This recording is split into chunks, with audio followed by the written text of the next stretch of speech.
Hey there, and welcome to this explainer. So, what if I told you that a single, incredibly simple decision you make today could completely determine whether you retire wealthy or end up struggling financially for the rest of your life?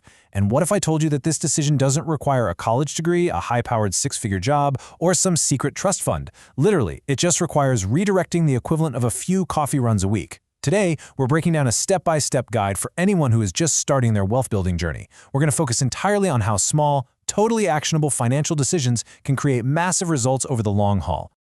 Okay, let's dive right in and talk about the number 400. According to recent financial surveys, 1/3 of Americans cannot cover a basic $400 emergency. I mean, really think about that for a second.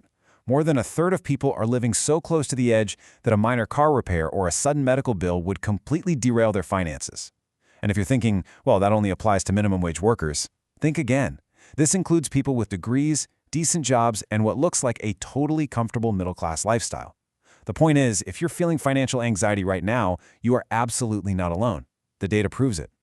So to get out of this stressful cycle, we need a clear plan. Here's the roadmap we're going to use today to demystify wealth creation. We'll start with the hidden wealth trap, then we'll move to plugging your spending leaks, map out the $100 wealth playbook, explore the compound interest machine, and we'll finish up with mastering the money mindset. All right, kicking things off with Section 1, the hidden wealth trap, why high earners are secretly broke. You know, being broke is almost never just an income problem. I'm sure you've met people who pull in six figures but still live in a state of constant financial stress. That's because staying broke is actually a consumption problem. People get trapped in this state of financial fragility. It's a brutal cycle where they earn money, spend it all, and repeat without ever building any meaningful wealth. They might be driving a nice leased car, wearing trendy clothes, holding the absolute newest smartphone, but underneath all that consumption, the frightening truth is, they're completely broke. They're basically making purchasing decisions just to impress their colleagues, like buying an expensive watch to project success, instead of making choices that actually build real financial security. Moving right along to Section 2, plugging your spending leaks, finding your first $100. Now, if you are living paycheck to paycheck, I know, finding an extra $100 a month might sound literally impossible right now. But the secret, it's looking really closely at those invisible daily habits that are quietly draining your bank account.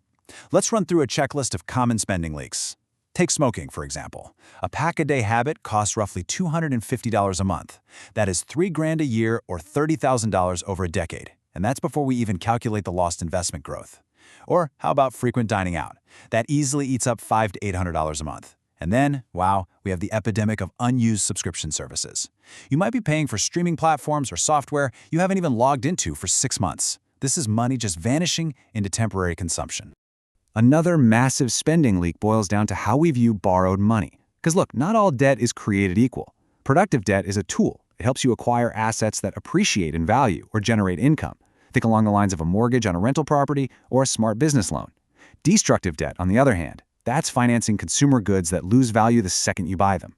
It's racking up credit card debt for a vacation or financing a luxury car that's way beyond your actual needs.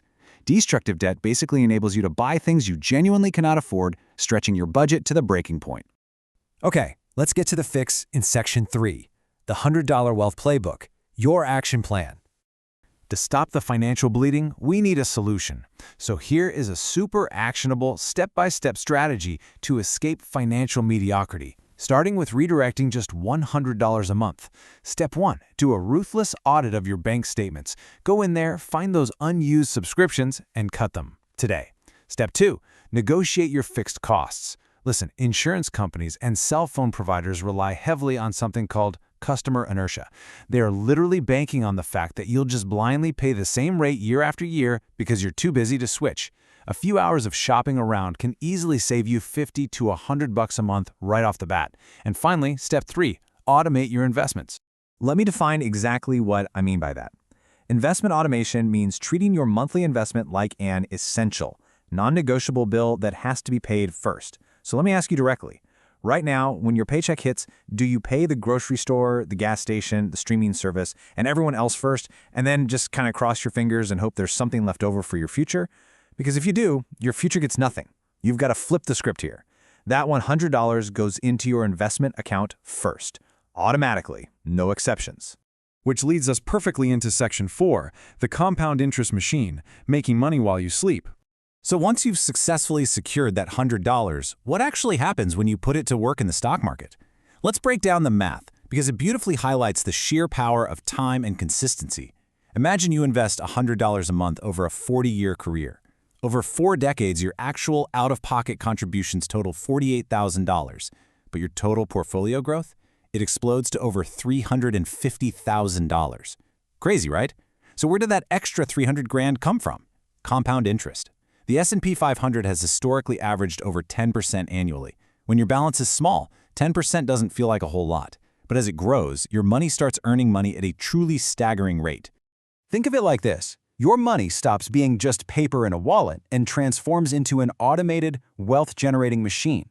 Wealthy people understand a very basic truth. There are absolute physical limits to how many hours you can work in a week. Your body needs rest. But there are virtually no limits to how much your money can earn for you. It works 24 hours a day, 7 days a week, even while you are fast asleep. And this brings us to a famously attributed quote: "Compound interest is the 8th wonder of the world." Let that sink in for a second. By the end of a 40-year investing cycle, more than 85% of your total wealth comes from your money making money, not from your physical labor. But here's the catch. To get the 8th wonder of the world working for you, you need time. If you wait from age 25 to age 35 to start, you don't just lose 10 years of contributions. You lose 10 years of explosive compound growth on every single dollar you would have invested. Finally, let's wrap things up with Section 5, Mastering the Money Mindset, Beating Instant Gratification. Okay, the math is undeniable, right? So why do so many people fail to do this? The absolute hardest part is mastering the psychological shifts you need to actually stick with the plan, especially in a culture that is totally obsessed with instant gratification. Building wealth operates on the snowball effect. It's exactly like rolling a snowball down a snowy hill. When you first pack it together, it's tiny. Pushing it feels like a ton of effort for very little visual reward. But as you keep pushing, it gathers momentum, getting bigger and faster until it's completely unstoppable. The hardest part of this whole journey is simply having the discipline to start that snowball and not smash it for a quick hit of temporary pleasure. This brings us to a critical mindset shift. See, most people suffer from lifestyle inflation. They get a raise at work, and instantly they lease a nicer car, upgrade to a more expensive apartment, and buy a massive new TV. Their income goes up, sure, but their wealth, it stays flat at zero. True wealth builders practice lifestyle optimization. When they get a raise, a tax refund, or even just save $50 negotiating their insurance, they channel that extra money straight into their investments. They purposefully accelerate the snowball. Once you really grasp the power of compound interest, your whole worldview shifts. You actually stop asking, "Can I afford this?" and you start asking, "How much is this going to cost my future self?" That $100 dinner out isn't just $100 anymore. When you factor in the compound growth you're throwing away, that dinner is potentially costing you several $100s in future wealth. We have to stop living entirely in the present moment and start treating our future selves with the respect they deserve. There's a brilliant story from our source material that beautifully sums this all up. A math teacher once stood in front of his class and said, "If you can save just $100 every month, you will become a millionaire by the time you retire." Of course, the students thought it was impossible, but the teacher wasn't talking about magic, and he certainly wasn't talking about luck. He was talking about pure, reliable mathematics that is available to literally anyone who has the discipline to just stay consistent. And that brings us to our final thought for this explainer. The $100 strategy? No, it's not glamorous, and it absolutely will not make you rich overnight. But it will make you wealthy over time. Because when it comes to investing, your biggest asset isn't your job, your house, or your car. Your biggest asset is time. Every single month you delay is a month of compound growth you can never, ever get back. The best time to start was 20 years ago. The second best time is right now. So what are you waiting for? When will you take the first step?